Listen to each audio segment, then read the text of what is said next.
هیمي ټک یوټیوب چینل سبسکرایب کړئ، ورسره په خوا کې د ګنټۍ دغه نښان کلیک کړئ ترڅو زموږ هر نوی ویډیو تر تاسې ورسیږي. که غواړئ خپل تلیفون د غږ په ذریعه کنټرول کړئ نو دا ویډیو ستاسې لپاره ده.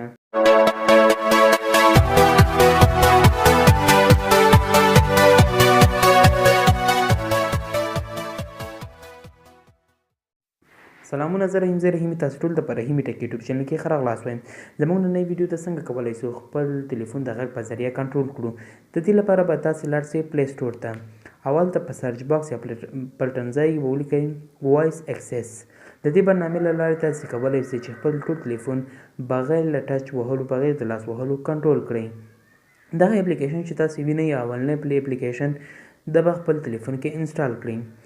کله چې مو تلیفون کې اپلیکیشن انسټال کړو اپلیکیشن به خلاص کړئ. کله چې تاسې خلاص کړئ دلته صفحه راځي اوکې به کلیک کړئ.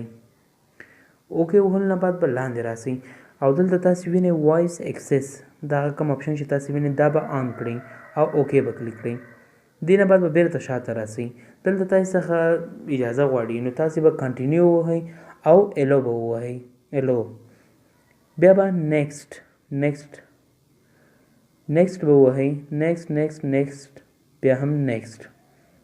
دا تاسې کتلی هم سئ خطونه طریقه درته ښیي چې څنګه تاسې کنټرولولی سئ. کله چې ټول کار خلاص اوس به بیرته شاته راسئ، بیرته هغه برنامې ته لاړ شئ او دغه اپشن چې تاسې وینئ د کینسل اون ټچ دغه اپشن غیر فعاله کړئ. دغه مو چې کله غیر فعاله کړه اوس نو شاته بیرته راسئ. دغه شنه بټن چې ګرد بټن چې تاسې په سکرین وینئ دغه به تاسې کلیک کړئ.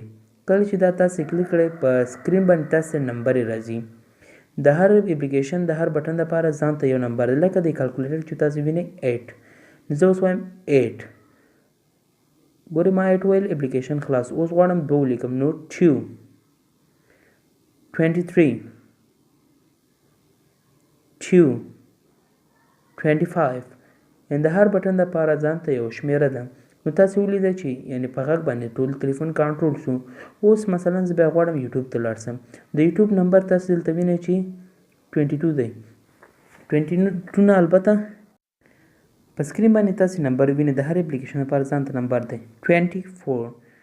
یوټیوب لپاره 24 نمبر. اوس د سبسکرایب بټن چې تاسې وینئ د دې نمبر د 10. کله چې زه 10 وایم ګوره هغې کلیک سي. بیا د ګنټې د نښان لپاره ځان ته نمبر راځي 13. ګنټې نښان وویل سو. نو داسې تاسې کولی شئ چې خپل ټول تلیفون د غږ په ذریعه کنټرول کړئ. دغه برنامه د هغو دپاره ډېر فایده مند ده چې څوک د لاس څخه کار نه سي اخیستلی نو تاسې هغو سره کومک کولی شئ.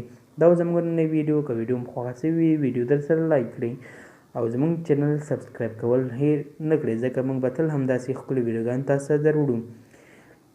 ویډیو د نورو ملګرو سره شیر کړئ. ښه وخت ولرئ. په خدای مو سپارم.